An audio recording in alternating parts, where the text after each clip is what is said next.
Welcome to a Skyrim Addict podcast where I will discuss my adventures and misadventures through Skyrim. Join me. Add your stories, add your tales. Let's get into this thing.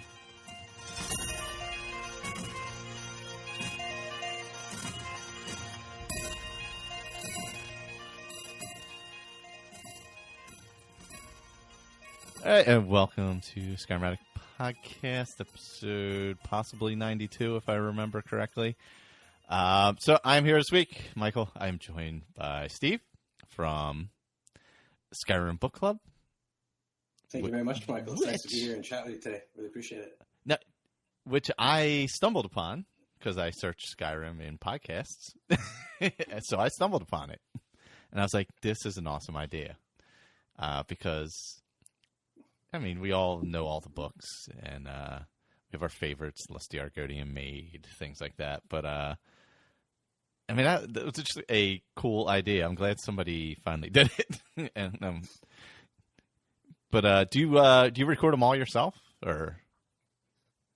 No. I would say that, like, if you check out the podcast and you manage to suss out my very terrible accents here and there, you'll discover fairly quickly about 75% of the work is done by myself. I would be remiss if I didn't call out a friend of mine who I actually only know through Twitter. The guy's name is Galev online, GALEV_PH. He is a Hungarian fellow. Oh, wow. Who's done probably what's the power of the internet, right? It's and like-minded people. But he's probably done the largest number of contributions other than myself. I think he's maybe produced half a dozen pieces, maybe 8. Sweet. And I've actually been blessed enough to have a handful of other people contribute. You know, like my wife's gotten in on 1 or 2. Again, some people that I've connected with through Twitter have done so, 1 or 2 or whatever. I put a post up on Reddit about 6 weeks ago. And that's netted me some people. There's one I really, really want to talk about, but I can't reveal her until I have content. But I was so pleased to have this person express interest. But yeah, I would say in any given week, like 4 to 5 is going to be me talking in one ridiculous accent or another. That's so hard. I mean, I did. God, it was about 2 years ago. I did a Lusty Argonian Maid one for the show. And did all kinds of ridiculous voices for it. It was pretty terrible.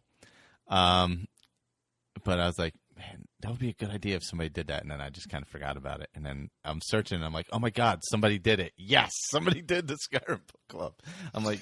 Well, here's the story for you, actually. It's like, I basically started from the same premise, right? Like, hey, wouldn't this be an awesome idea if somebody did this? Yes, exactly. So I opened my big mouth on Twitter, right? Like Sunday. I always seem to get myself in trouble online on Sunday. On Sunday. I need more to do. I need more to do on Sundays. I get myself in trouble online. But so I have a lot of crazy ideas, as I imagine any number of people do, or gamers, creatives and that kind of stuff. So I checked this idea out there because I've been listening to audiobooks for about a year now. I mean, we were talking pre-show that we have children. I find that an audiobook is a good way to consume a story that I wouldn't otherwise get to listen to now, because you have your work life, you come home, you're parenting, you're cooking, blah, blah, blah. Obviously you have a partner, so you're going to, devote some time to them, but then you probably have some chore you need to do or something like that, right? Well, you can't hold a book while you're washing dishes. So audiobooks, right? I plug in my headphones and just, do whatever chore and consume them, in that medium instead. And I'm also a Skyrim fan. So I make this stupid comment online one day about how, wouldn't it be awesome if somebody recorded all of the books in Skyrim and made a podcast out of it? See, now most of the time when you do this, you throw these things out on the internet, and everybody's like, "Hey, yeah, that's great," and a half an hour later, like most hashtags, it's gone. Yeah, it's gone, right? The people have forgotten. There's no follow through because you don't know these people face to face. But I started getting these responses from people like, "Okay, no, you give me a book, I'm going to send you a recording. No, you have to do this, blah, blah, blah." And I got this initial community of people. It was small, maybe a half a dozen, but some people that I respect. Here's another shameless plug from a lot of the writers and content creators over at the Mad Adventurers Society. Were very encouraging at the beginning. They do a lot of their motto is a game at every table, but they're a great group of people anyways. I won't spend too much time on that. But these are people that I kind of gotten to know and respected, and they're like, okay, well, we'll help you with this. So I had this initial flood of submissions from people or awesome. requests to help out and stuff, right? So the first couple of weeks, I mean, the content was probably as much me as other people, but you get caught because now you have to put your money where your mouth is. So I literally went on Sunday, 4:00 in the afternoon Eastern time, from being I have a stupid idea to within 24 hours, okay, webmaster, what's an RSS feed? Hey, how do I get involved with iTunes? I was up till 4 a.m. before going to work the next day. So I'm going to have to buy this URL, right? But I go through all this, I am literally learning one click at a time what it takes to start a website and this kind of thing. And luckily I have a good mic from my days doing gameplay on YouTube. I did that for about a year. So I had the tools and I had an understanding of the workflow. Yeah.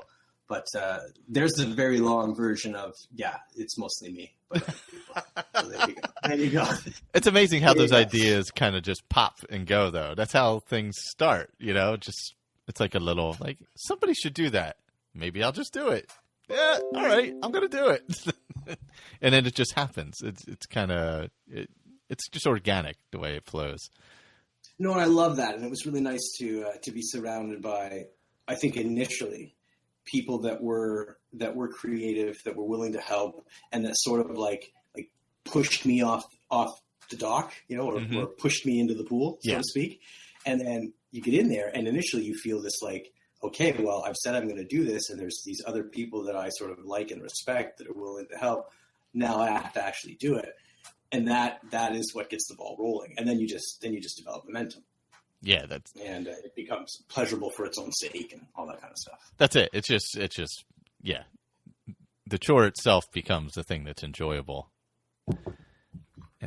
But I imagine you can't podcast if you don't like the work. Yeah, if you don't like doing it, it really, what's the point of doing it? I mean, because you're not going to get rich unless you're 1 in 10 million people. I don't know. I'm doing this interview from my Bluetooth device in my Ferrari because my kids are making noise inside. You're not sitting somewhere warm and tropical on the other side? No? It's tropical here. Millions? Yeah, it's very, very tropical New Jersey, and it's wet anyway. I know that. That it definitely is. But I imagine that you have there's people interested in it come from a bunch of different communities, though, not just Skyrim, because I would think people who'd want to get into voice acting, things like that, would be, stoked to do something like that and get some content out there. Yeah, well, that is actually, I think, what drew the fellow I mentioned, what drew Golovin, and I think what's kept him most interested. I didn't actually know this, but he actually sort of lists as part of his profile wannabe voice actor. Ah. Is one of the little things in his Twitter profile, right? So I guess it caught him, and he was just sort of just familiar enough with the game that I'll help you, and then you encourage each other to go along. So that's that's definitely one. I've had a couple of people that write, oh nice, or that are sort of just readers in general that think that this is interesting. Definitely fans. I mean. A lot of the outside contribution from people oh, that's such an awesome idea. I'd love to help you with that. When they send you 1 or 2 audio files and, you thank them very much and kind of keep them up to date, let them know when you're publishing their content. But, I mean, like I say, my wife has never played the game. She got in on it. You mentioned the Lusty Argonian Maid. That's the first book we did together because, I'm not going to try to pretend to be a female lizard girl. Oh, I did. No, yeah. You're Speeder. I'm not going to do that. I did it. It minimum amount of quality. Yeah. It didn't go well. I did it myself. Don't do it. Yeah, don't do the female lizard voice yourself. I can attest to that. Oh, and for those of you listening along at home, aspiring podcasters who want to do radio plays all by yourself, here's a little amateur tip, we'll say, because I'm not a pro. An amateur tip from Steve. No matter how high a falsetto you use and how much you mess with pitch control and Audacity, you will not sound like a girl again. No. Just don't even try. Just get a lady try to come over and help you out. I mean, there's no replacing it, Yeah, unless you have a higher voice, maybe you can make it work. But yeah, it's not happening. It's just it doesn't sound good. But entertaining possibly, but doesn't sound good. But yes, one last little tack on about you saying people from different communities and stuff. Inside the Skyrim community too, I'm hoping to be able to be more forthcoming about this at some point. But I actually attracted the interest of someone who's done voice work in the Better NPCs mod and nice. upcoming Fallout 4 mod. So I won't say any more about that now, but yeah, so it's the idea seemed to resonate with fans of the game. And I think in the world that we live in, where we want portable entertainment, the idea of, taking this content and making it a separate audio product has been attractive to more than just your hardcore Skyrim gamer. Because, I mean, the books themselves are of value. I mean, you've probably gone through, I sort of looked into who you were before I came on the podcast and listened a little bit. I'm like, okay, so yeah, these people are serious about this game. So I figure you've probably gone quite deep down a lot of these books. God, I mean, some of them they're just really good drama. They're really good fiction, or even though it's a biography of a fictional person, it's a fascinating story.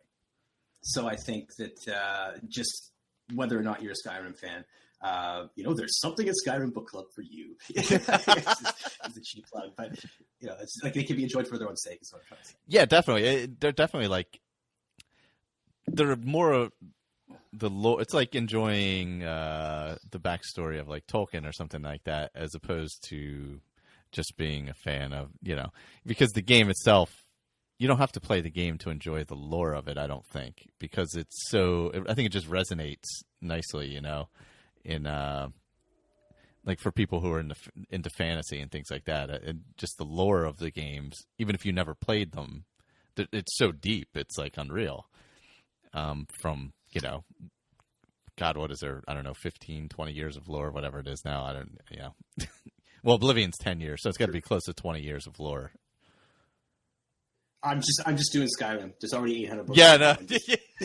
Well, thankfully thankfully for you, a lot of the books, a lot of the books cross over between games. Thankfully, I am not a lore master or anything, so I don't know how many books are in the game, but I know there's a lot of books in Skyrim because I think I've read 90% of them while playing. Over now here's my dirty secret. Here's my dirty secret. One of the reasons that I do this, and we'll come back to your lore thing in a second too. One of the reasons that I do this is because I was like a hoarder. Oh, you collected all the books. I only use two cheats. When I play Skyrim. I'm a PC gamer. Mm-hmm. I totally skip the opening sequence now when I make a new character. Yeah, me too. I'll do that, and I absolutely just cheat the pants off my carry weight. Why, you ask? Because when I first started playing the game, I had watched somebody who had done it, and he was a book collector. I thought, that's fantastic. Yeah, I want to have this really nice house because I bought Hearthfire right away. Oh, yeah. The one you can build your own house. Yep. So I'm like, oh yeah, I'm gonna have this. So I would carry around these books, and I mean, if there's one point where Skyrim reflects realism, I mean, you got 800 books on your back. You don't move very fast. Yeah, no. So I would collect all these things, right? But I would shove them into these bookshelves, and I would look at my nice little study or whatever, and I had probably never read any of them. I would flip open a skill book and get the point. I was a total power gamer, just slam the cover back down and keep going, right? So that was part of the idea, is that I thought it's strange that I'd spent all this time in the game collecting them and admiring them and stuff, but didn't want to spend my actual game time reading them. Yeah. And that's part of the joke. That's part of the joke in my intro, actually, is it's a resource for the busy adventurer on the go, so you don't ever have to stop fighting dragons and picking flowers. Because you have stuff to do. You have stuff to do in Skyrim. It's not reading books, right? You have all these ridiculous things that you need to be doing. So I thought, well, hey, I will get the pleasure of reading them. And literally somebody else could who may be the same kind of person as me, who has this nice collection of books, but hasn't had the opportunity to dig into the lore, could have a chance to experience them. And you're right about how it crosses over genres. There's just some really good fantasy stories in there, across the stuff. Oh, so yeah, it's really, for sure. Whether you're a Tolkien fan or a WoW fan, or whatever your fantasy thing is, there's definitely something to be said for the quality of the literature of the game. Oh, definitely. It's worth being highlighted. Yeah, no, I played mostly like you two. I didn't read the books until I started doing it more recently. Well, recently, relatively. The last probably like couple hundred hours of gameplay as opposed to the first God knows what. I don't even want to count or think about the hours prior to that. 1,500, whatever, 2,000 hours, whatever the hell it was. But yeah, I started reading the books later on in the game, and I'm like, man, these are really good. I should have paid attention to these more in the beginning of the game. It adds a lot more depth to to what the hell's going on. Oh, that's how you get through the labyrinth. Yeah. You got to do it like this. Like, you mean these books are useful? Yeah. I was like, I'm clicking through. I'm like, all right, does this give me a skill point? No. All right, click, click, click, move on. Click, click, click. Oh, a journal. All right, click, click, click. I'll keep it. I'll never read it. I'll keep it though, and then I'll carry it back to my house, and then it'll take 4 days for me to load up before I can walk in the door because I have 7,000 books in a chest in one room or something. All that rest is just your loading time. I didn't. Well, on console it would. Yeah, my PC on the PC it doesn't. But yeah, got all these flour sacks full of books. And, yeah, try to walk in your house. You go get a coffee, play with your kid, come back. Oh, there we go. Yeah, the loading screen. Because I played on 360 for probably the first 3 years of the game. So for a while, really 2 or 3 years of the game. So yeah, the load screens are insane on that. But yeah, I don't even want to think about that. I probably spent hours of load screens. That's how you got to 2,000 hours, right? Because it tracks the time that you're with the. Yeah, mostly load screen. Yeah, but it was because I was a hoarder probably, and I had like 75,000 amethysts in a jar somewhere that I couldn't sell to anybody. Well, not all at once. Well, no, you gotta travel from town to town, sell two, and then move on. Now, what's your like history with Elder Scrolls in general, like playing wise? Did you play the previous games? Oh no, not really. I feel like maybe I played one session of a previous game back in the day. Somebody handed me on like 8 CDs. This is kind of old it is. A copy of Morrowind and a strategy guide. Oh God, it's got to be like 6-7 years ago now. Which I thanked him very graciously for and proceeded to put on a shelf.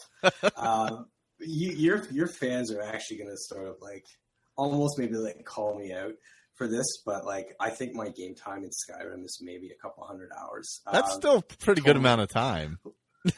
Yeah, well, here's the full disclosure part, though, right? I've never gotten farther than High Hrothgar. No kidding. No, that's 100% great. True. 100% true. Because the thing is that, like, basically, I think I mentioned this before we were recording. Yeah. I sort of play with the game, right? So what I've done is I've started the game all kinds of times with different characters, and like I want to experiment with something. Like the thing about Skyrim is that it's broad but not deep. Mm-hmm. The skill set to deal with combat and how to skill your character and stuff up is fairly simple once you get it. Like it doesn't take very long to figure out sort of like how you make your character go and how you're going to interact with the environment. So I'm the kind of guy like I play a lot of D&D, Pathfinder, Star Wars, a big RPG fan too. And like in the 4th edition of the game, they made a character builder, which is the Coast made a character builder. I still have on my drive like over 100 different characters that I've built. I love this kind of stuff. Like character creation is a big part of the joy of the game for me. So that carries over into my gaming. So for example, like with Skyrim, I've played hundreds of hours of the game, but all of it just wandering. Because the other thing about Skyrim is it's the perfect mousetrap for a guy like me. I love a sandbox game. Mm-hmm. I mean, there's something to be said for just getting, playing like an old school level-based game where, you know what your objectives are and stuff. But I love the ability to explore. Like I played a character once for a very long time that my only goal was, can I live off the land? Can I never go into a town? Oh, that's awesome. Yeah, I did that too. Yeah. My most recent character was, can I play the game as effectively an NPC? I created a default Nord. I started off by like chopping wood, and I worked up crafting, smithing, and alchemy. And this individual was a merchant. My goal was, can I go from nothing when you start to owning all the homes that Hearthfire makes available to you?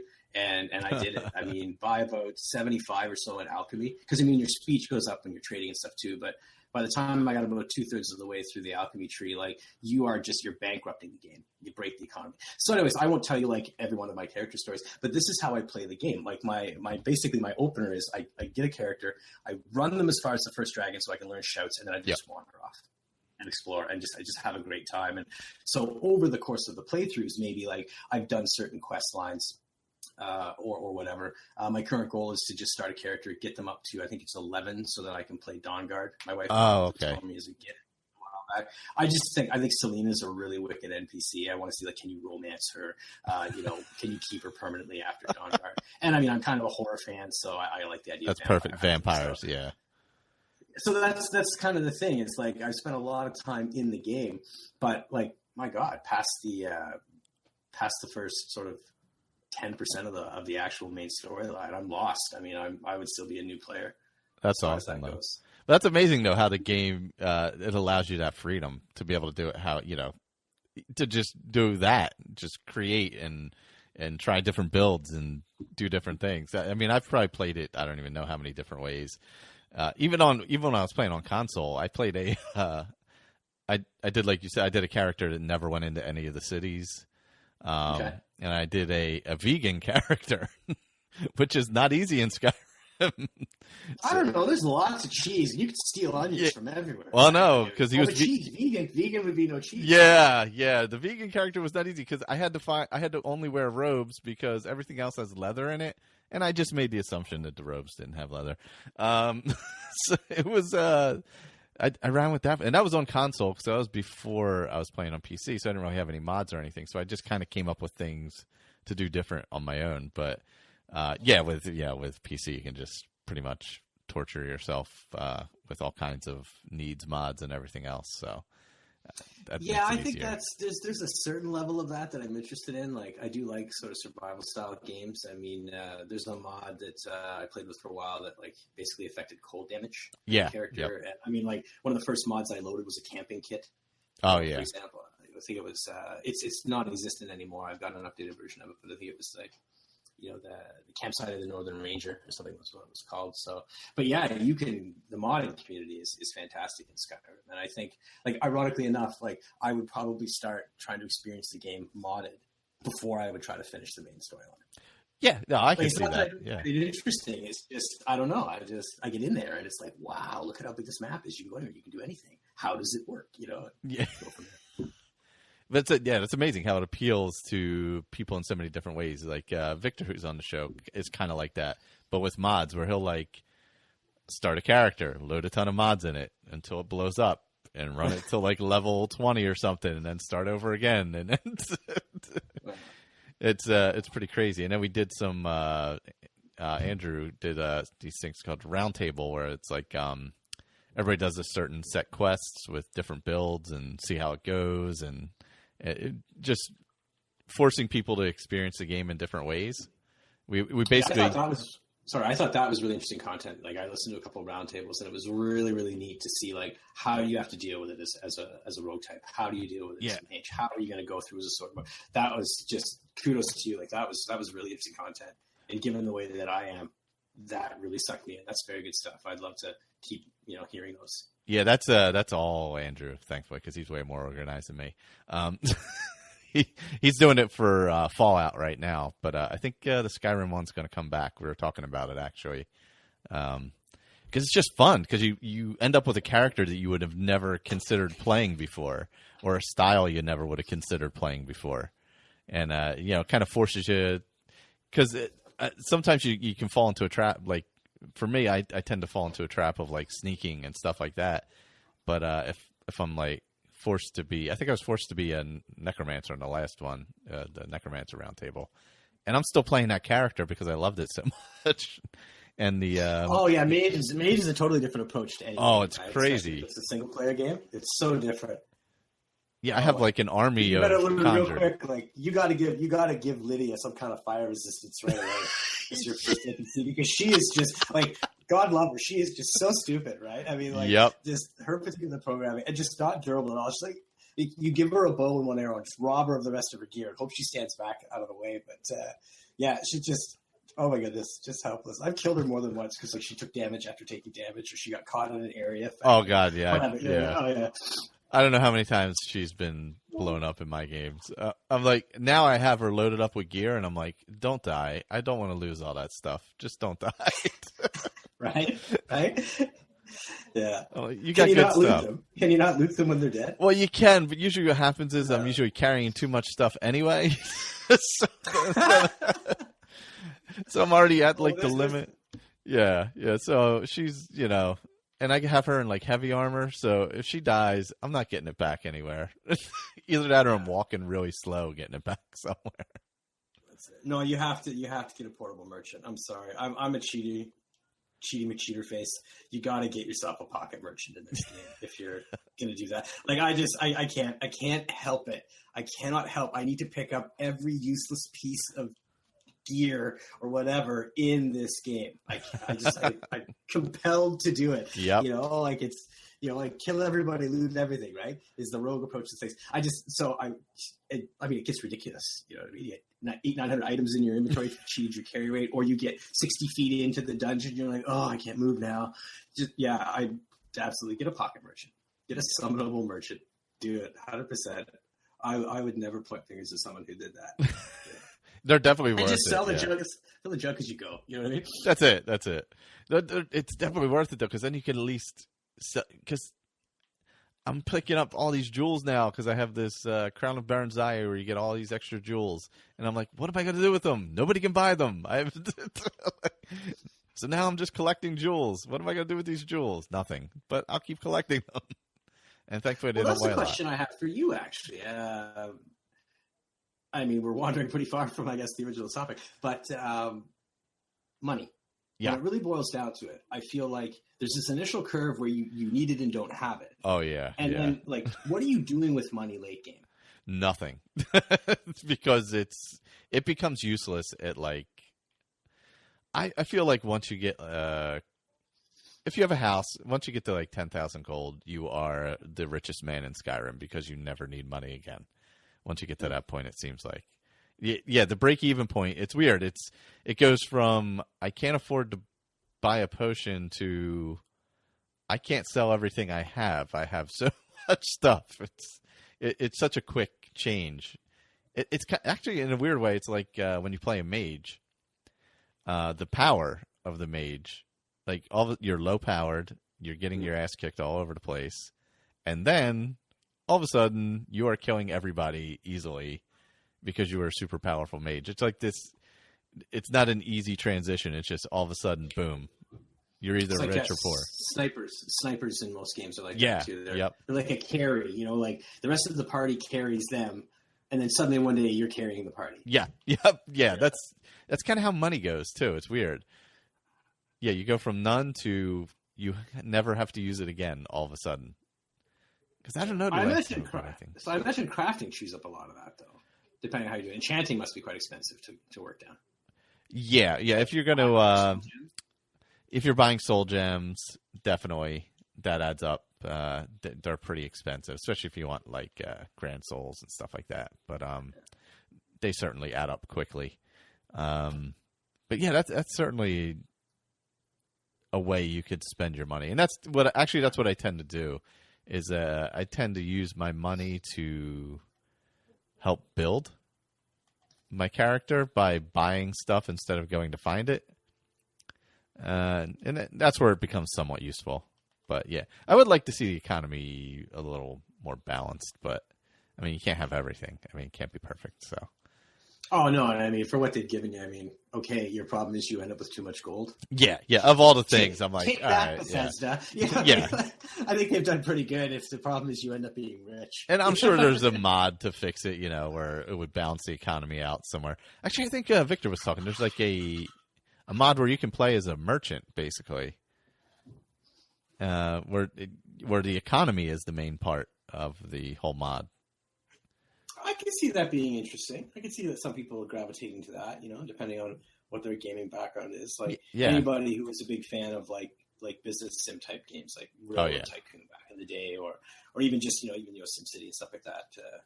Anybody kind of really likes that genre, I imagine would really enjoy that. Yeah, because you're basically role playing as an NPC who's selling stuff, basically. Yeah, no, been there, done that. Yeah. So. But there's nothing wrong with that. I mean, they're in the game too. They deserve some love, I guess. They get forgotten. It was actually inspired by a guy who did this he did it in Oblivion and Morrowind. He wanted to play as an NPC. I forget the fella's name, but I mean, just Google play Skyrim as an NPC or whatever. Yeah. This guy went through a few of the games, and that was his idea. He's just a normal peasant guy. He refused to run anywhere because NPCs don't run in the game. So you're reading these journal entries. Like he's sort of the gamer is reporting out of character on what this guy's done, and like he just periodically like agonizes over how long it takes him. Like he's, I'm going to do it. I'm going to stick with my plan. He seems to be enjoying the whole rest of the process, and it's really, really funny. Like the writing's very comedic and stuff. So yeah, it's not very long, but definitely worth 5 minutes in your search engine to try and find. But the thing is, it drove him mental. That like to really stick with his character concept, he had to walk everywhere. NPCs do not run. They don't. Enemies run, sure, but NPCs, they don't run. So there's this poor guy just like trotting all over Oblivion or whatever. Oh my God. And those maps are so big. That's a long way across just walking. Now, have you ever heard King's Quest? King's Quest? Not King's, but King's Quest. It's a Skyrim it's based off of Skyrim. It's an audio, I would say comedy more than anything. No, I haven't actually. That's very interesting. I mean, is that sort of like available through iTunes? Yes, it is beyond fantastic. I can't recommend it enough. It's I believe what's the guy's name? Rich Matheson, maybe, I believe his name was. But he at this point he does it whenever he can because he does I guess professional voice work and some other stuff. But that name rings a bell. I mean, you say Rich Matheson. I mean, that's somebody important in some genre. I believe that was his name. But man, that's if you like audiobooks and things like that, it's worth checking out. There's probably, I'm not sure how many episodes, in the 20 range. But, wow! He does all the voices, and there's a full story. It's really funny. It's hilarious actually, and really well done. But it's like another thing inspired. It was inspired. It's in the Skyrim world, but it's not. Strictly Skyrim, dry, boring, Skyrim talk or whatever. It's this whole play he's basically created around these characters who live in that world. Oh, it's fascinating because, I mean, you got to imagine, like, what are all the untold stories? And again, that's part of the reason why I wanted to start reading the books and digging into the lore is just there are so many stories that you're not going to encounter, or they're going to be like a throwaway comment by an NPC that you're dealing with at some point. And then, like, you get a sense of, like, the depth of the world through the lore. But, no, that's a great idea. I mean, just, like... What are the not heroes doing? Or imagine it as an MMO. Like, what are the other people doing? In Skyrim? Yeah. Like, what if you failed? What if you're not the only Dragonborn? Now, this concept. Or what if you're a completely like unmotivated, incompetent dude? Or it was just you're born and you just happen to be like pulling your wagon of vegetables on the way to like Whiterun when everyone else is killing the dragon and this soul just comes out and and right into you. Yeah. You know what I mean? You're just, and all of a sudden, just, oh my God, like I'm the chosen one. Okay. And like, what would your life be like? All the heroes will carry on doing whatever it is they're doing.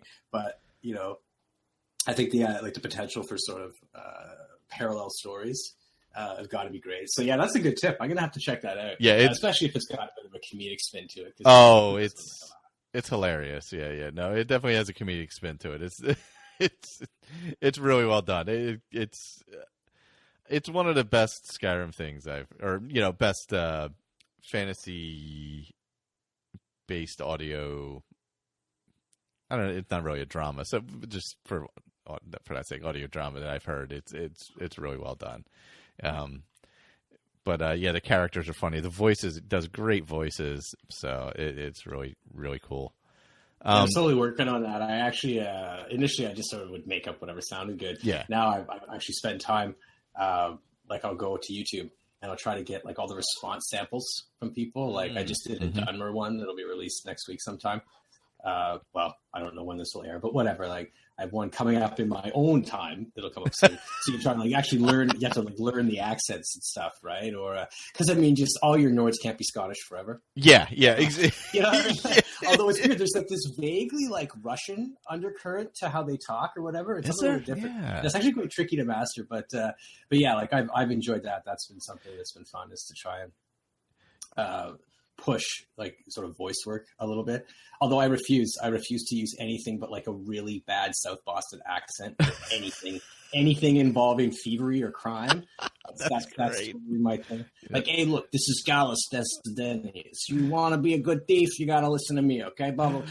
I refuse to do anything with that for these guys. I don't even care what race they are. They all sound the same. You're using that. Yeah, that's what I mean, it's got to be fun. It's got to be fun, right? So yeah, if you're doing it, it might as well be fun.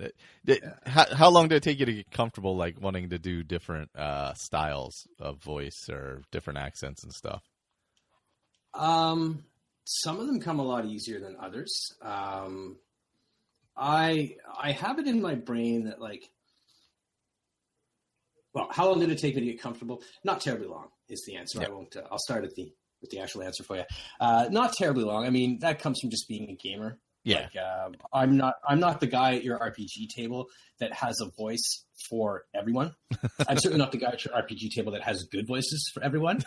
But like when you dungeon master, you want to differentiate your NPCs a little bit just for the benefit of your players. Sometimes it's just you just use a funny accent, you know what I mean, or whatever. And you know, I've got the standard sort of like North American array of accents, you know, which is bad New Yorker, you know, terrible Scottish, you know what I mean? Like, you know, a bit of Viking thrown in there, I guess, you know, because you got to be, you know, I could probably do a good Spanish accent or something. Oh, maybe the next Argonian one I'll do with like, Spanish Argonian. Maybe, you know, or whatever. Or like I definitely want to read, like, I want to find like a love letter and read it like old school, like Texan Louis L'Amour style. Oh God. Yeah. But you know, so I've had a bit of a background with that. Right. And I was actually, I would voice characters I would play in some of the gameplay that I did on YouTube prior. I don't really do that anymore. Because you're shouting into the void in that genre. And, yeah, that's true. If it's not fun, you know, like I can play video games and have a great time and not worry about how many hits I have. Yep. Or whatever, like at home all by myself. So, but yeah, I would often like just do funny voices for the characters or whatever, just for kicks to try to make it entertaining. So no, I'm comfortable enough with that. I mean, doing it well, I don't think I'm there at all, but. It's all part of trying to actually create like just a little bit of veritas to it, right? Like I kind of want you to have this, whether it's a comedic experience, as like a lot of I did both of the Nightingale books with that sort of like bad New Yorker / Boston accent. Oh God, I do all the thievery ones with that, right? I think it's funny. I think it's funny, right? So or if it's trying to actually give a bit of a reality to what you're doing. Like, let's sit down and think about what a Nord actually sounds like. And if it's a book written by a Nord, it's often going to have their patois too. Like it's going to have the way that they speak. The writing will reflect that. So whereas like elves, they write differently, larger words, blah blah blah. So I would like to get to a point where I'm doing that. So I'm comfortable with the idea of doing it. Maybe not so comfortable with the progress I've made towards it yet, but. I mean, I'm 50 books into like 800, so we have lots of time. Yeah, there's certainly a lot of time. I assume you use the USP resource for or was it the Imperial Library where the books are, where you find the books? I have three wikis. That I work off right now. UESP, as you say, I think it's just, I don't know the URLs off the top of my head, I'm sorry. But yeah, there's a UESP wiki that's like books by subject, which is really nice because I like to categorize them for people on the website. And I try to like spread across the categories. Like you get a biography every week, maybe a fiction piece, maybe a travel piece, you know, that sort of thing. I use that one. The Imperial Library was actually something I didn't know existed until I posted on Reddit looking for contributors. Oh, cool. By the way, SkyrimBookClub.ca, I have contact information for anyone who would like to contribute. Yes. Absolutely, you are welcome. This is a community-based project. It's not me and my fantastic narcissistic ego in love with my own voice. I really just want to do it for the. Well, no, that's a lie. I'm totally self-important, peacock. But anyways, no. By all means, come and feel free to contribute. Get in touch with me, and I'll help you out. I'll hook you up and get you on the internet. But yes, I use the UASP wiki.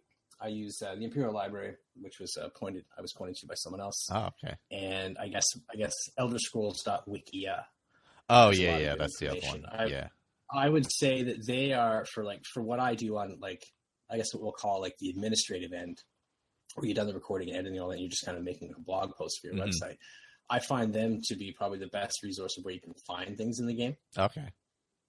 I think that they're very, very good at that. Like whoever's contributing, 9 times out of 10 when because I don't play the game for 800 hours to figure out where you can find these books, right? Well, all you have to do is I read them. That's what I do. Yeah. So I think those are the 3 places that I'm using. I think I'll probably exhaust the UASP wiki first because it's very well categorized and stuff. Yeah. And there's probably 3, 4, I'd say half of the books are available there right away. So that's a great place to start. And then I'd probably just start hunting through the Imperial Library because I sort of suspect that they will have, given what it is, they'll have the best categorization. This book appears in Skyrim. It might be a Morrowind or an Oblivion book, but I think that for my purposes, they're going to be the best archive to pull from. And again, it's fan created and stuff, right? So it's going to be people that care about it. So yeah, that's the good thing about those sites. It's people who actually care about the content that they're, I guess, curating basically. So they're generally pretty well up to date and things like that. So that's a nice resource to be able to jump off and do other things and expand the community even further in different ways. Well, that's ultimately what I'm actually trying to do. I mean, I'm not going to lie to you and say that, I have been or currently am part of a large online Skyrim community, but I'm not stupid. I know that it exists, right? And Bethesda has always been really good about supporting fan creations. I mean, they don't pull down fan fiction anywhere. They don't come at anybody for doing gameplay. They don't. I mean, as long as you're not actually infringing on their IP, they're really, really agreeable people. I feel they get it. They get that when your community is creating stuff out of admiration, that this is your community going to work for you. Yeah, this is them advertising. Yeah, they're evangelizing for the game to a certain extent, if you want to use that big word. But so they're very, very good people. So that part was a little bit appealing. But I would really like this ultimately to be a community-based project. I'm not bending over backwards to advertise it and find new people every week that are Skyrim fans. But you brought up the idea of community, and that's sort of that's one of my taglines. It's a community-based effort to just take these things and put them in a different medium. So I'm going to do my best to stay true to that all the way through, and I try to be very approachable. If someone expresses an interest, by all means, get involved because it's our game. You know what I mean? It's our project collectively. It isn't mine. I just happen to be the person who sat down and paid $7.99 a month for a website stuff. You know what I mean? I don't actually think of I don't think of it in a proprietary way in any kind of way, shape, or form. And that's the beauty. When fans get involved in things. Yeah, that's it. Exactly how this started. It was the same exact thing. I was like, I wonder if other people just want to talk about gameplay. And then I think Victor emailed in and Colin emailed in, and then they became part of the show. And then somebody else wanted to do a show. So I was like, go do a show. That's just how it was. Now you have a network. Now you have a network of podcasts. Oh yeah. It's we're like ABC or something, but it's basically, it was just a way to brand where everybody's at, but it's just if somebody wants to, there was a guy, Ben, who did a lore podcast a while back for Skyrim, just a couple of years ago. I was like, go for it, dude. I'll post it for you. I'm like, just go for it. It's about, just about meeting different people and everybody getting together and whatever they're enjoying it for that particular moment in time and participating in it, that's awesome. And then somebody else comes along and then they're excited about it. And then, there's always those of us who kind of continue through the thread, but there's always new people hopping in and out. And I think that's kind of the best part of, I guess, podcasting / the best parts of the gaming world, I guess, and podcasting world. There's bad parts, but those are the good parts. Yeah, you're talking about being part of that community. Yeah, just the communities and things like that, where different people from all kinds of different backgrounds kind of can come together from literally all over the world. Oh, and it's fantastic. It's absolutely fantastic. You know what I mean? Like, half the people that have read for me never said the word Skyrim once online in my presence prior to this, right? I told you, like, I'm working with a guy from Hungary. I mean, it's fantastic. It's like, how would I ever have met him?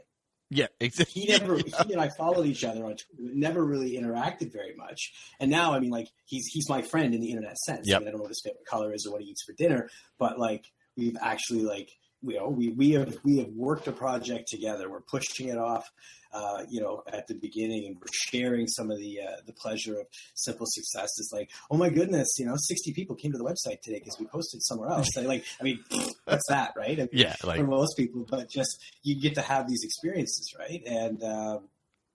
And then it's been interesting for me. Like, I've already had a few people kind of like cycle through, they make a few contributions and they move on. And then somebody else comes in and like their excitement re-excites you. Yeah, that's exactly. Yep.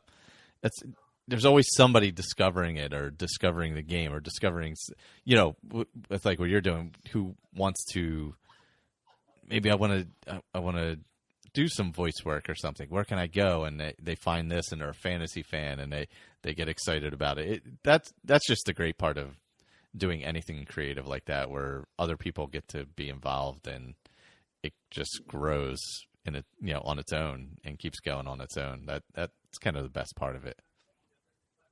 No, I agree for sure. I mean, I do this because I wanted to learn how to use Audacity. That's it. There you go. I cannot edit in Audacity. Spoiler alert, I cannot edit Audacity at all. I always send everything to GarageBand. Oh, that's you're a Mac user. Yeah, of course, absolutely. But no, jokes aside, absolutely. I mean, it's community is definitely a big part of it, and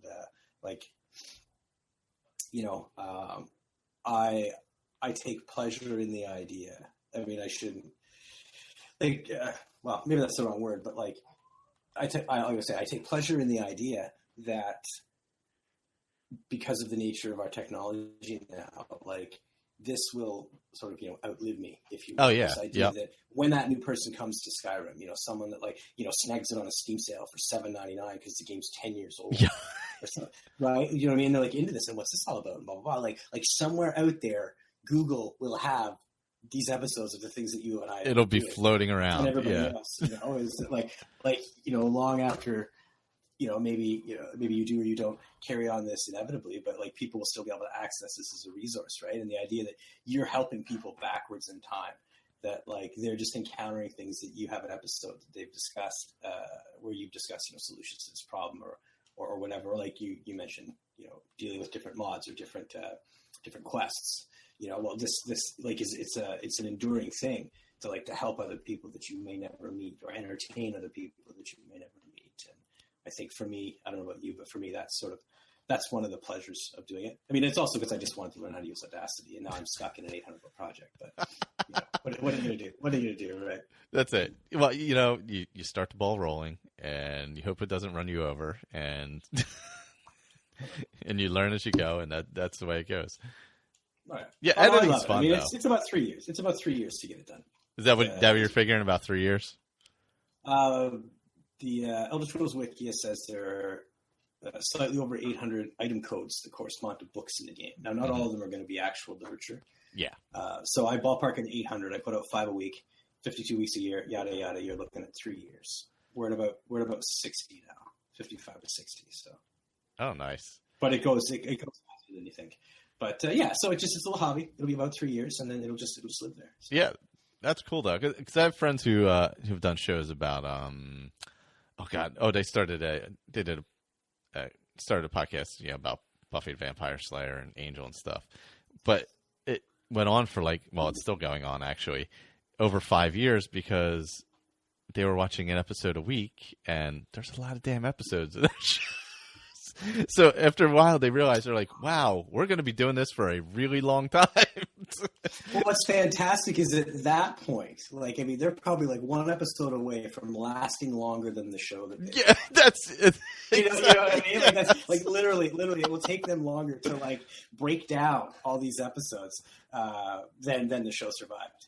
It is amazing. Yeah. They're 5+ years into Buffy and Angel. And because, it's adults getting together to talk about it, and people have jobs and kids and things like that. So what was once a week then becomes every other week, or, God, I got to travel this week and I got to do this week. But they keep it going, and they got a nice little community. And but it lasts probably longer than the show itself. And it'll just be floating out there forever in the ether, as long as there's a digital archive floating around out there in the world. Oh, I don't think Google's going to let their clutches out of the internet anytime soon. We're good. Yeah. You may have more or less trouble accessing it, but it'll be sitting there in California on a server somewhere. It'll be floating around somewhere. Yeah, in a submerged server that's cooled by the ocean waters, taking up space down there. But yeah, that I never really even considered that part of it. The longevity of things, because I didn't realize, because I probably started listening to podcasts about 10 years ago, or a little longer. Maybe. Wow. Yeah, I adopted it pretty early on. I was a talk radio fan, so podcasts were my jam once I found them. Do you know, I literally thought podcasts were for iPods when I first heard the term. I didn't even look into them for a couple of years, because I just allowed that ignorance to live in my mind. I mean, it's an easy thing to think, because of the name, you're like, well, how the hell do I? Yeah, because I had a Rio MP3 player or something with an SD card in it that I would have to change out and load stuff on. For every episode. Episode. You had one show on your card. That was it. That was it. Yeah. Absolutely. You maybe had. And it weighed 5 pounds. Yeah. When I think, I'm like, man, it was really a pain in the ass to listen to podcasts back then. Now you just hit play and it plays. Well, actually, I think. Sorry, were you going somewhere with that? Oh, no. You know what? I don't even remember now. You got to interrupt me all the time. I warned you. So. No, I don't remember where I was going with it. So Just a Geek by Will Wheaton is the beginning of my adventure. Oh, okay. Stuff, actually, it was literally the first audiobook I ever consumed. I bought it, I don't know, for some reason. I'm sure I have the right to download a Lulu Press version of the book, but you got all the chapters read out loud, and I really, really liked it.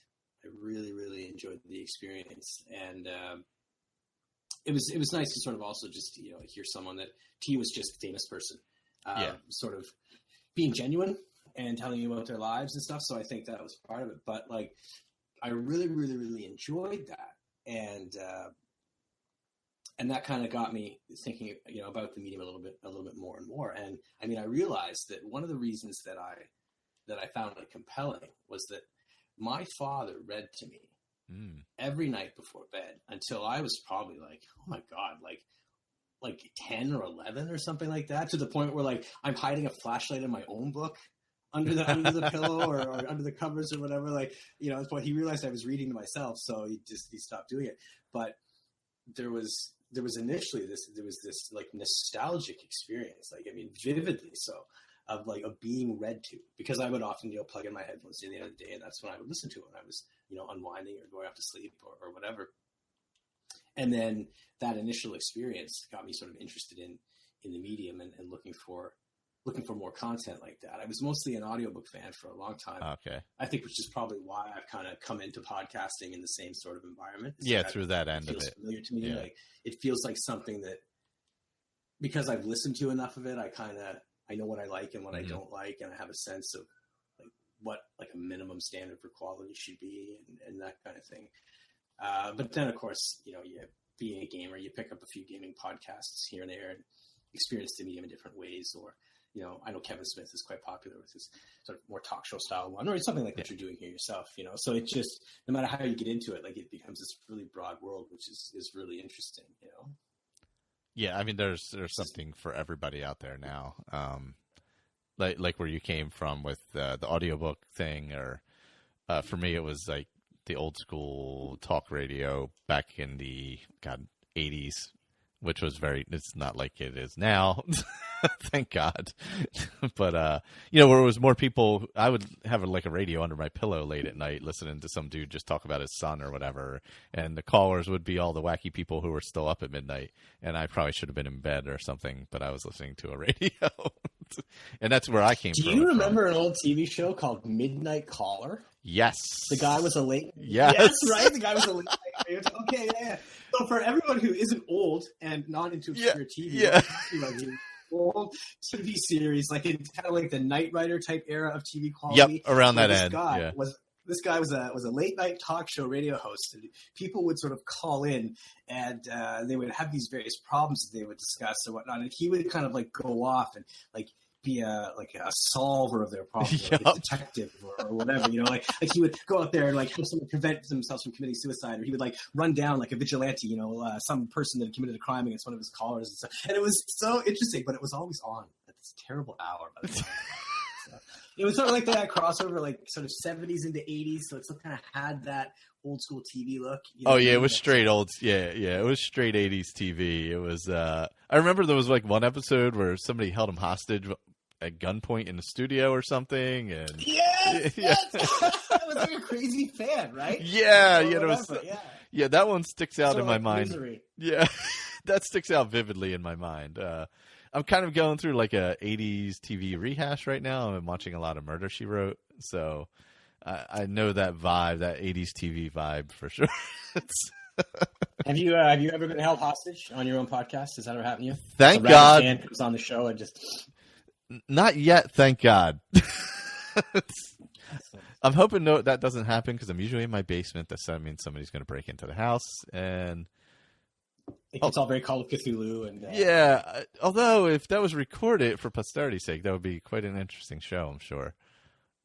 And then of course you get the whole CSI investigation.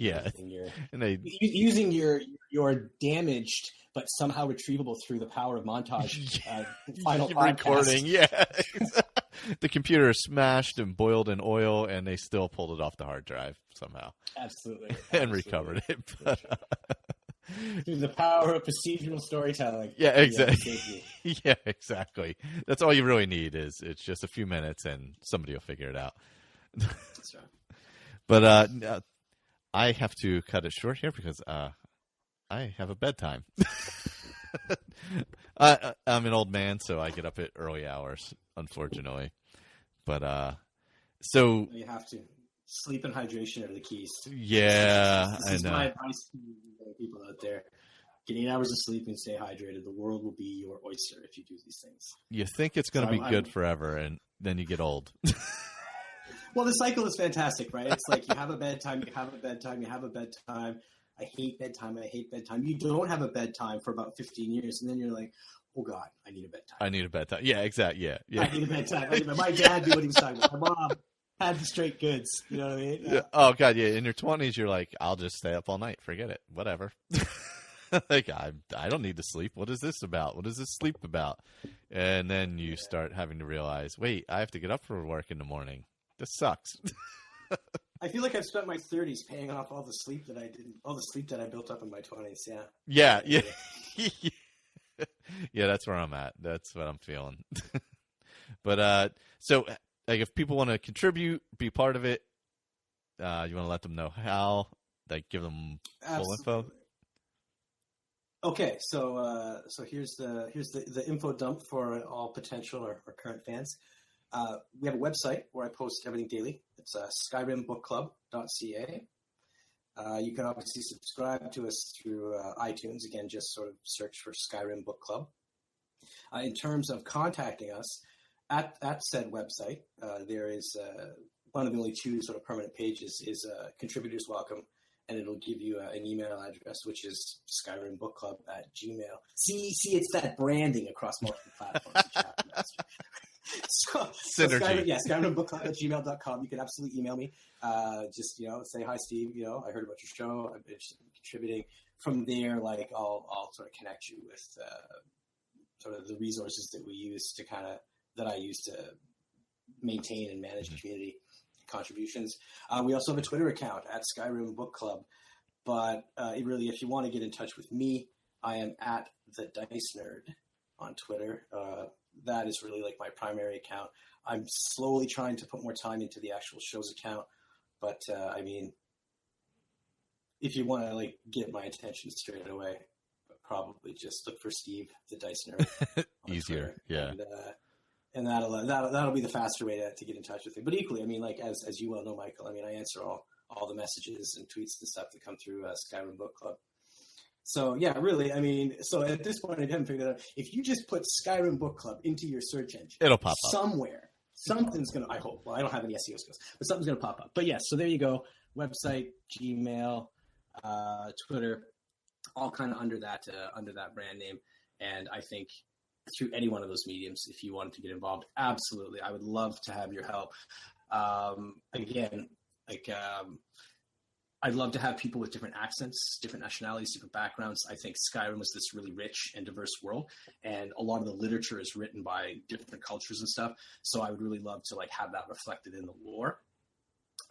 Equally, there are a lot of female voices in these things. I have been blessed with a couple of female contributors so far, but as much as possible, I would like to actually get books written by women or that are about female characters to be voiced by women.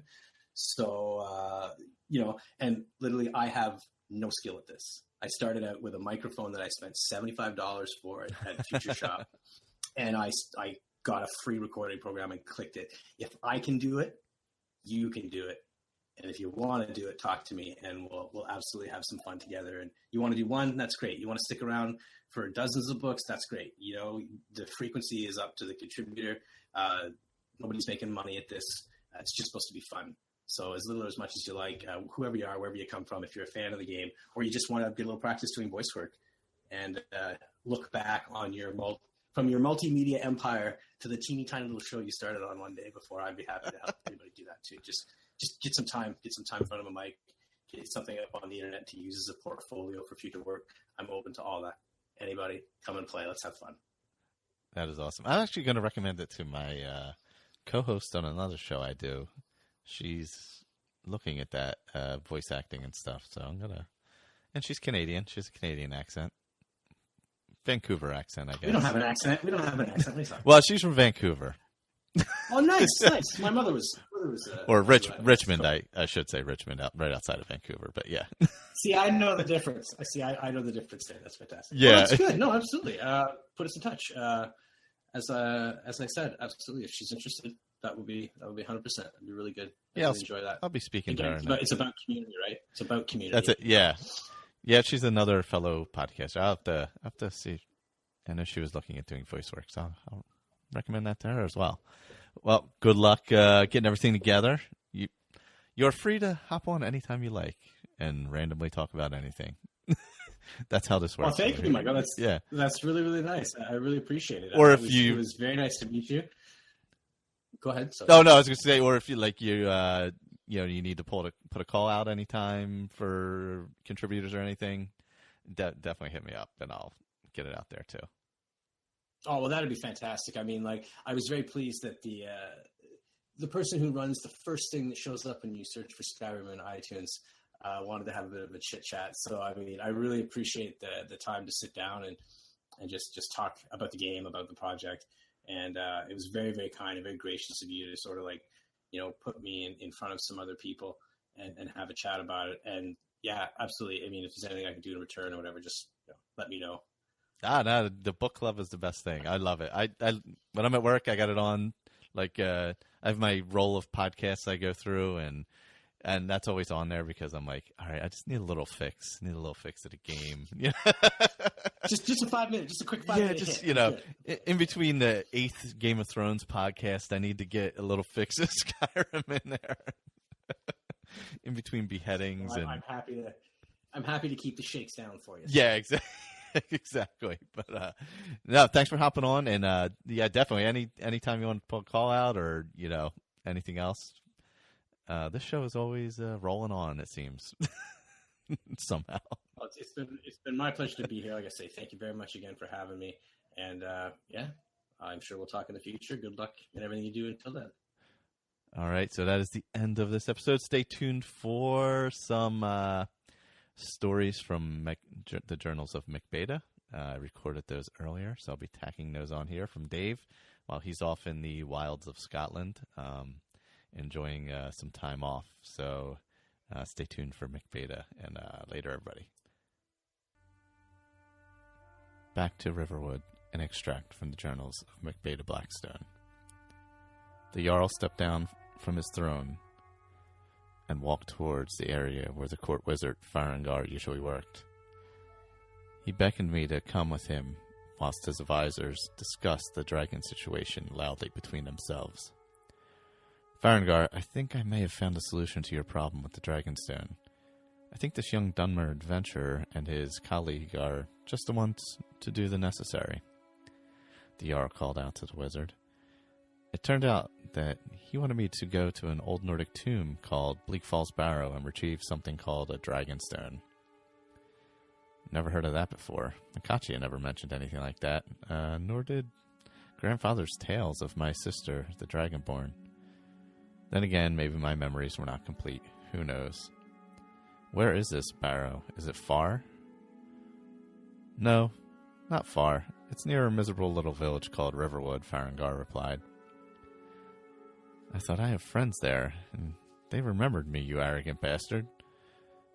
I turned and walked away towards the door, and a loud argument, policy discussion, was still going strong. The Jarl looked embarrassed, shouted, Enough, Earlith. You will send a detachment of guards to be based in Riverwood. I will not stand idly by and watch my people get burned and slaughtered by a dragon. Don't say another word, Proventus. I do not care what the Jarl Falkreath thinks, if he ever does think. As I walked down the steps towards the door, I saw Indigo glance at me, with what I can only describe as a look of horror on his face. He hissed, and his ears had gone flat against his skull at the mention of the Nordic barrow. A sure sign of his distress. We are really going into this dark place, my friend? He asked hoarsely. He really hates going into places where there's any chance of Draugr. He doesn't have any silver weapons, and he doesn't do fire spells. A big disadvantage when dealing with the undead. Yes, but you can wait outside the barrow for my return. Drogo and I will manage. My terse reply. His shoulders slumped, and he said, No, friend Beta, I have vowed to the gods to follow you until death. If death is my fate, then that is my fate, yes? Well, we just have to make sure it isn't your fate, you silly bugger, I said as lightly as I could. I grabbed him around the shoulders and gave him a big hug, and we left for Riverwood and Bleak Falls Barrow, looking grim but resolved. Delphine, the grumpy landlady of the Sleeping Giant Inn, was just putting up the 2 lanterns at the door as we arrived in Riverwood at dusk. We need to be fresh and in daylight when we go to the barrow. We'll pitch our tent just beside the lumber mill. There's a good spot near the main lumber pile. I might even still have a cache there if nobody's discovered it. The cache was there, and we set up camp and started a small cooking fire. Camilla had seen us and had wandered over to say hello and brought us some fresh bread. I wondered if Lucan knew, and would he send a bill? We shared our meal with her whilst she gave me an update on all the latest news from Riverwood. She had also said be careful as there were bandits nearby in the old keep on the way to Bleak Falls Barrow. She said they had robbed the store, but that all they had taken was Lucan's golden claw, which she thought was strange at the time. Lucan was a bit close-mouthed about the claw. She was sure other things in the store were just as valuable. I laughed and told her we were always careful of bandits, and that if we found the claw, I'd make sure to return it to Lucan. Make sure you ask for a good reward. My brother is notoriously hard to get money out of, as you will probably remember. she said as she left for home. We managed to stay off the subject of Sven and Feindal, much to my relief. I slept soundly after my watch because I was tired. I had noticed during my watch that my friend had a restless sleep. In the morning, after breaking our fast, we headed over the shallow stream crossing and then up to the old abandoned keep. Drogo led the way, as usual, looking for trouble. As we approached the steps which led up to the keep, we were attacked by a couple of skeleton warriors. Bloody conjurers or necromancers were attacking us for no good reason other than they could. Yendigo pulled out his ebony sword, and I fired up my skeleton warrior, then conjured my bound sword. Drogo hit the first of the skeleton warriors like a mammoth on skooma. The two of them went down in a heap of claws and bones. Yendigo was firing arrows at something hidden from my view, and suddenly the skeleton warriors disappeared. He had got the mage, and all the conjurations just collapsed, or they were never refreshed. Boney just collapsed as Yendigo and Drogo returned to my side. Yendigo looked a bit happier. He always was after a fight. We headed cautiously up the steps toward the keep. I kept a hold of Drogo by the cuff of his neck, and Yendigo slept forward, stopped and knocked his bow. He had seen something. He sort of shuffled slowly to his left, stopped, aimed, and fired 2 arrows in quick succession. He moved forward and drew his sword. A bandit rushed towards him, and I let Drogo go. The bandit never stood a chance. Drogo basically hit him at knee level. The bandit fell forward over Drogo, presenting his neck, and Yendigo decapitated him like an executioner with a 2-handed swing, and then stepped quickly over to the right to avoid the sudden spurt of blood emanating from the corpse. A howl of fury was screamed at us, and a Nord bandit warrior dressed in heavy armor and fur cloak, armed with a bloody big greatsword, ran out of the keep, screaming abuse. We both pulled out our bows and ran lightly down the steps as this raging lunatic tried to chase us, only to be met with a saber cat who was, to be fair, almost as mad as Sheograth at times. This was one of those times. The two met with a bit of a thump at the top level of the steps, and the bandit stopped moving. Drogo kept avoiding the wild swings of the greatsword, and Yendigo and I just filled the bandit with arrows until he dropped dead, still cursing. There was not one scratch on Drogo. Gods, he was just really quick with his paws. It was getting really dark, and it was also getting pretty cold up here in the snow. We lit a bloody big fire, set up the fur tent in the light of the fire, and had some food and drink. We rested in the shelter of the keep for the night, Drogo and I taking the first watch as usual. The fire kept us pretty warm. I'm getting better at this camping thing, I thought.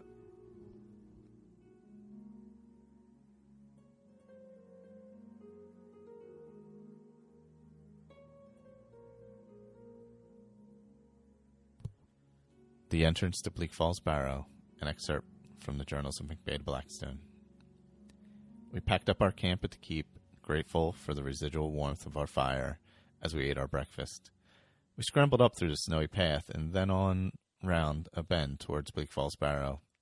Bleak Falls Barrow is well named. It most definitely looks bleak. The snow seems to fall all the time, and it almost certainly is a barrow. It looks desolate, and it has bandits in it. Oh, joy. Yendigo signed for full sneak mode and knocked an arrow in his bow. I grabbed Drogo by the neck, and we eased forward ever so slowly. I saw the archer standing on a balcony walkway looking down towards the river. He had his back to us and died because of that. Yendigo is an awesome assassin, and his bow is deadly against foes with light armor. It helps when he uses my poisons, of course. I'm particularly proud of my lingering death poison. It gives an instant hit to the health of the body and then just acts like a vampire, draining the rest. My sister Makachi taught me that one a long time ago as a defense poison. Yendigo has adopted it as a first line of attack. Well, when we have some. I released Drogo and we waited for some reaction. When there was none, we crept forward up the steps leading to the main balcony area. Then bloody hells. Drogo shot forward in his usual post-stealthy way. 10 bloody seconds was all he lasted, and then he was off attacking some heavily armored, very large Nord bandit with a huge bloody hammer. I grabbed up my goblin staff of fire sparks, readied my skeleton warrior spell, and we charged up the steps. Bloody hells. Drogo is getting light on his paws. He just seemed to dance around the bandit, getting the odd swipe in with his claws, and was avoiding the now desperate swings of the hammer. The bandit was tiring, and Boney joined in from the last and lasted one hit. Not good against hammers, I remembered, but sent him in again and fired off the staff at the bandit's legs. Indigo was attacking another bandit archer, who appeared up near the barrow entrance. This one had a crossbow. Wicked bloody things with a hit like a hammer that punched through the armor even if it wasn't a good one. Slow to cock and load, though.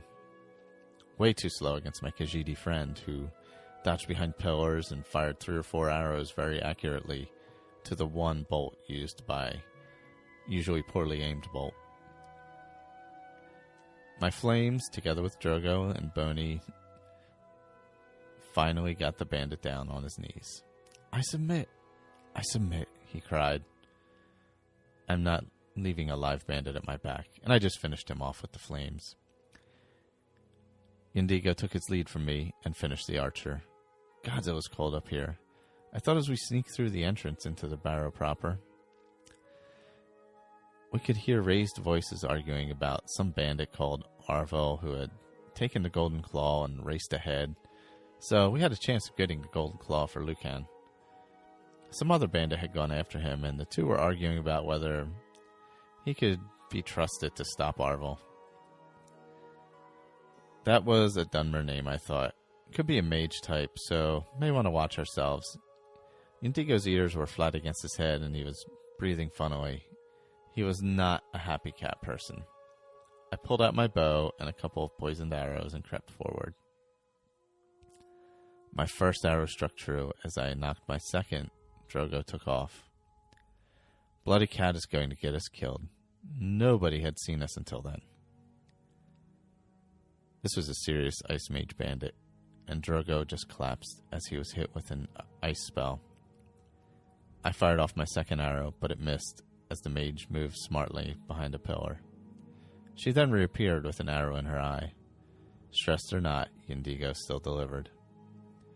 We moved forward cautiously, and I noticed a couple of dead bandits lying on a table. By the great and good gods of Skyrim, a bloody silver katana was just laying there. I grabbed it up and handed it to Indigo without a thought. You need this more than me, my friend. I smiled as his face lit up.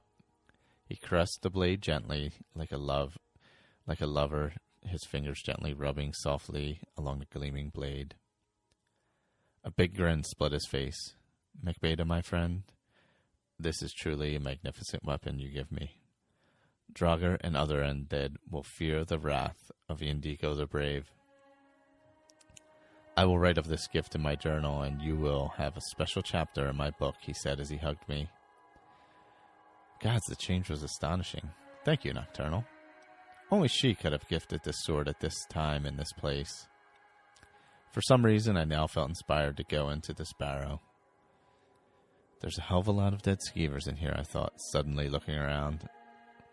They were everywhere, and almost looked like they had been running from something.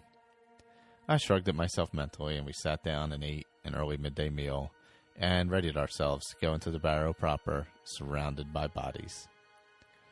Well, I suppose it is a barrow, was a randomly stupid thought as we headed down some steps into the gloom, torches flickering in our hands.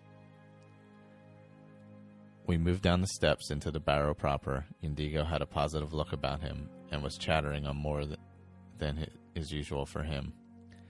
Peace, my friend. We need to be silent as the grave in here, I quipped. Very funny, came a rather waspish reply, but silence did indeed reign afterwards. The way was gloomy, but lit with fire pots along the walls. I've seen these before. Some magic keeps them burning and us warm. I would like to know their secret. We passed several more dead skeevers. I checked burial pots more out of curiosity rather than greed. Lots of bone meal, if I want it, but not much in the way of gold or jewels or anything really valuable. We were being careful and quiet, listening for any sounds of bandits up ahead.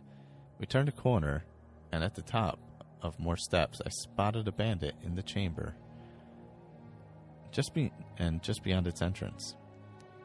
He had his back to us, always a bonus. I held up my hand, and we all stopped, crouched, and watched the figure approach a lever. He paused for a moment, looked around for some reason, then pushed the lever. I held on to Drogo for dear life by the scruff of his neck. Bolts shot out from various angles, and the poor bugger just fell. There must have been more than 15 bolts in him. Even I would have seen the lever, for the gate was obviously trapped, I told myself. Genius is what I am. Idiot more likely if I thought this was going to be easy. We headed down, and I looked around and immediately saw the symbols on the wall floor. 3 rotating stones stood off to one side. Classic Nordgate keystones. Were these clever or just plain boring? Most are boring, so I rotated the stones to match the symbols in the order I could see. Snake, snake, fish should do it.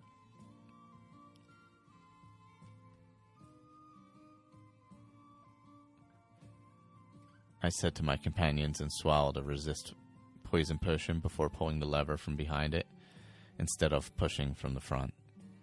The gate opened, and I smiled and bowed. Yendigo just looked at me and shook his head in disgust.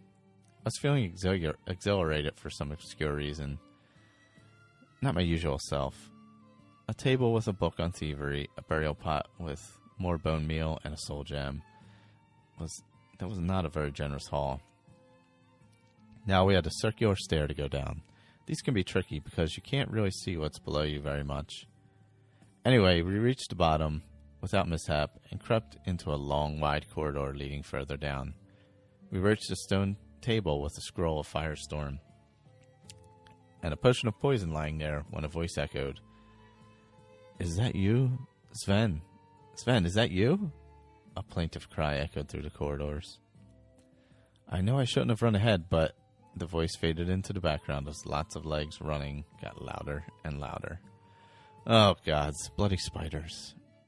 Bloody little itsy-bitsy spiders in droves, which could kill you almost as quickly as one of their grown-up big, bloody frostbite spider parents. Yendigo pulled out his shiny new katana, and I fired up Boney and Drogo and just ran ahead and jumped up and down on them and squashed them. It was like a bloody game to him, stupid cat. He couldn't get them all, and I used the flames on my staff to cook a few. One actually ran away, but Yendigo stuck it to a chest with one of his arrows.